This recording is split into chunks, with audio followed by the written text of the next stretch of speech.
Assalamualaikum warahmatullahi wabarakatuh. Selamat pagi anak-anakku sekalian. Bagaimana kabarnya hari ini?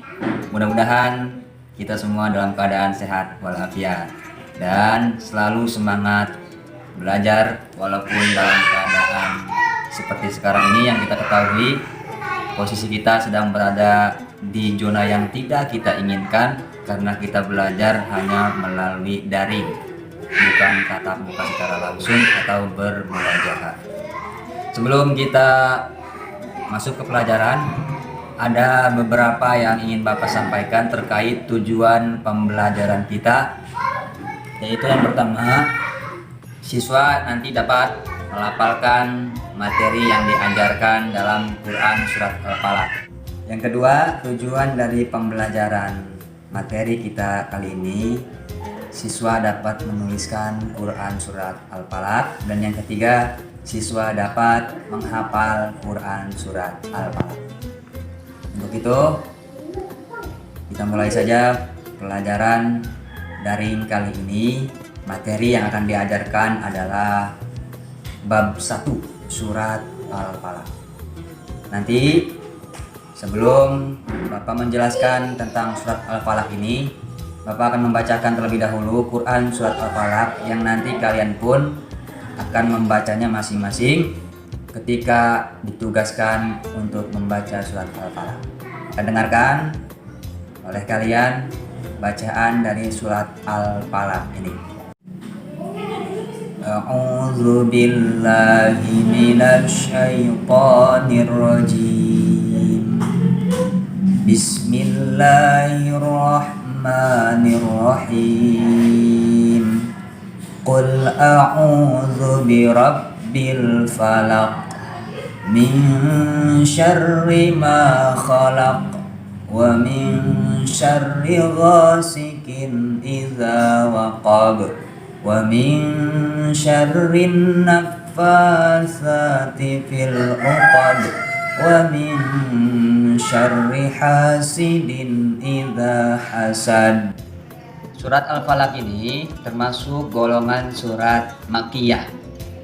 Surat Makkiyah adalah surat atau ayat yang diturunkan oleh Allah, yang diwahyukan oleh Allah melalui malaikat Jibril kepada Nabi Muhammad ketika Nabi Muhammad ada di kota Makkah. Maka surat Al-Falaq tergolong surat atau ayat Makkiyah. Nah, surat Al-Falaq ini ada 5 ayat di dalamnya. Nama Al-Falaq diambil dari kata Al-Falaq yang terdapat pada ayat pertama dalam surat Al-Falaq yang artinya adalah waktu subuh.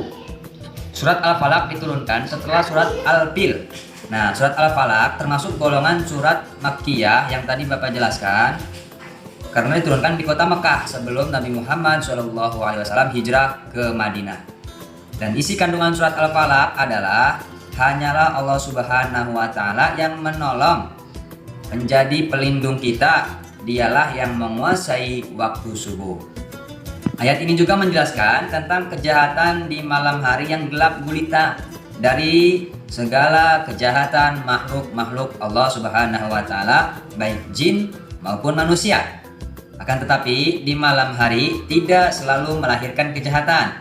Pada malam hari adalah waktu yang terbaik. Untuk apa? Mendekatkan diri kepada Allah. Misalnya dengan sholat tahajud, membaca Al-Quran, bermunajat di malam hari, dan ragam macam lainnya dalam rangka ibadah kepada Allah. Selain itu juga kita memohon perlindungan dari kejahatan para tukang sihir, baik pria maupun wanita, yang menghembuskan napasnya ke buhul-buhul yang dibuatnya. Nah ini, maka terjadinya santet itu datang ketika waktu malam, di mana banyak manusia yang terlelap tidur. Maka disunahkan oleh Allah ketika kita hendak tidur, hendaknya membaca surat Al-Falaq.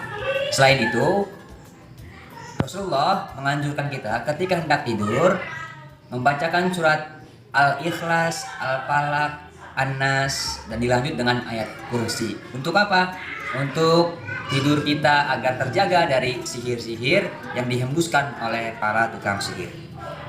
Maka kepada anak-anak sekalian, khususnya anak-anak Bapak yang belajar di sekolah dasar Islam Insan Ar-Rahmah ini, untuk selalu mengamalkan pelajaran yang telah diajarkan dalam kehidupan sehari-hari sebagai ilmu pengetahuan kita yang kita praktekkan di rumah.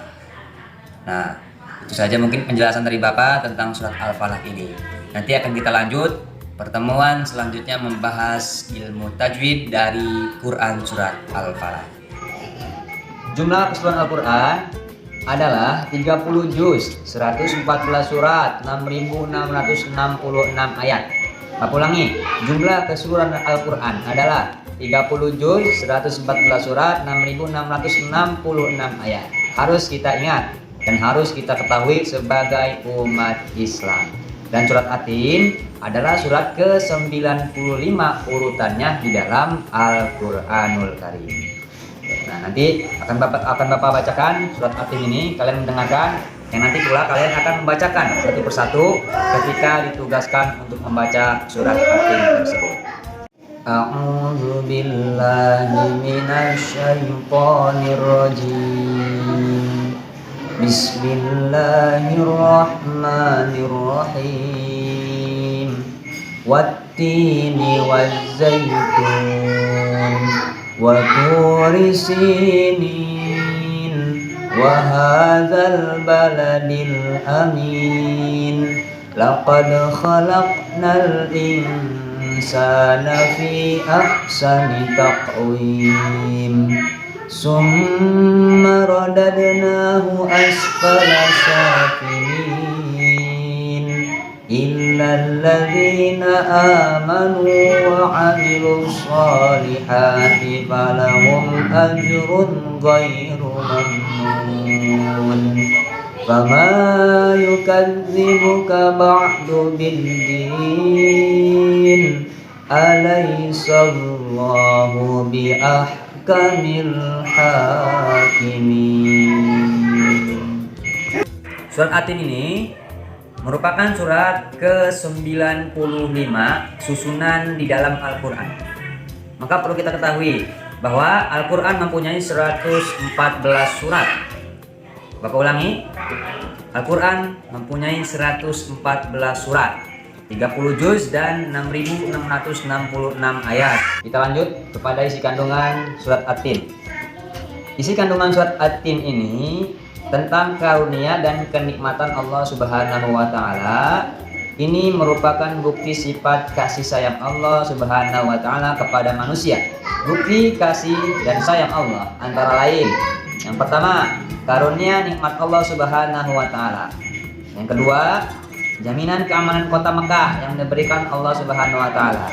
Yang ketiga, penciptaan manusia dalam bentuk yang paling sempurna, bukti tanda kasih sayang Allah Subhanahu wa Ta'ala. Yang keempat, balasan bagi orang yang beramal soleh dan beriman. Yang kelima, balasan bagi orang yang kafir dan ingkar kepada Allah. Dan yang keenam, adanya hari pembalasan yang harus kita yakini bahwa pasti akan terjadi. Surat At-Tin termasuk golongan surat Makkiyah karena diturunkan di kota Mekah dan terdiri dari 8 ayat. Nama surat At-Tin diambil dari ayat pertama yang berarti buah tin, wattini wazzaitun. Maka surat tersebut diberi nama surat At-Tin. Yang harus kita ketahui pula, ada 2 golongan surat, 2 golongan ayat yang dikelompokkan berdasarkan ayat surat masing-masing ketika diturunkan. Maka surat At-Tin termasuk golongan Makkiyah karena diturunkan di kota Mekah. Nanti ada surat Madaniyah karena surat ayat tersebut diturunkan atau diwahyukan di kota Madinah. Inilah golongan surat atau ayat yang diturunkan oleh Allah melalui malaikat Jibril kepada Nabi Muhammad SAW. Sekarang kita bahas yang pertama, karunia nikmat Allah Subhanahu wa Ta'ala terhadap manusia. Begitu banyak kenikmatan yang telah Allah berikan. Contoh, salah satu contohnya adalah tidak usah terlalu jauh. Contoh saat ini kita terlepas dari virus corona adalah salah satu nikmat dari Allah yang harus kita syukur. Maka nikmat Allah yang satu ini mari kita syukuri dengan terus semangat belajar walaupun dalam keadaan yang sangat mencekam. Yang kedua, jaminan keamanan kota Mekah. Karena surat At-Tin ini diturunkan di kota Mekah, maka para penafsir dahulu menafsirkan makna At-Tin ini adalah jaminan bagi penduduk kota Mekah dari Allah Subhanahu wa taala untuk perlindungan kota Mekah dari orang-orang yang ingin menghancurkan kota Mekah, termasuk menghancurkan Ka'bah. Yang ketiga, makna surat At-Tin ini adalah penciptaan manusia dalam bentuk yang sempurna. Maka salah satu kenapa iblis diusir dari surganya Allah, karena tidak terima ketika Adam diciptakan. Kenapa? Karena rupa Adam begitu sangat bagus dibandingkan rupa iblis. Maka iblis diusir oleh Allah karena tidak senang adanya Nabi Adam diciptakan oleh Allah. Yang keempat, balasan bagi orang yang beramal soleh. Nah ini, amal soleh adalah salah satu amal yang nanti akan menunjukkan kita jalan menuju surganya Allah. Apa amal soleh tersebut? Bagi kalian, pertama adalah berbakti kepada orang tua, berbakti kepada guru. Itu adalah salah satu amal soleh kalian yang nanti akan menuntun kalian ke surganya Allah. Karena semua manusia pasti ketika ditanya ingin tidak masuk surga, jawabannya tidak ada yang tidak ingin, pasti ingin masuk surga. Maka jalan surga bagi kalian saat ini adalah berbakti kepada orang tua, berbakti kepada guru. Dan yang kedua, balasan bagi orang yang kafir, ingkar, atau kufur nikmat.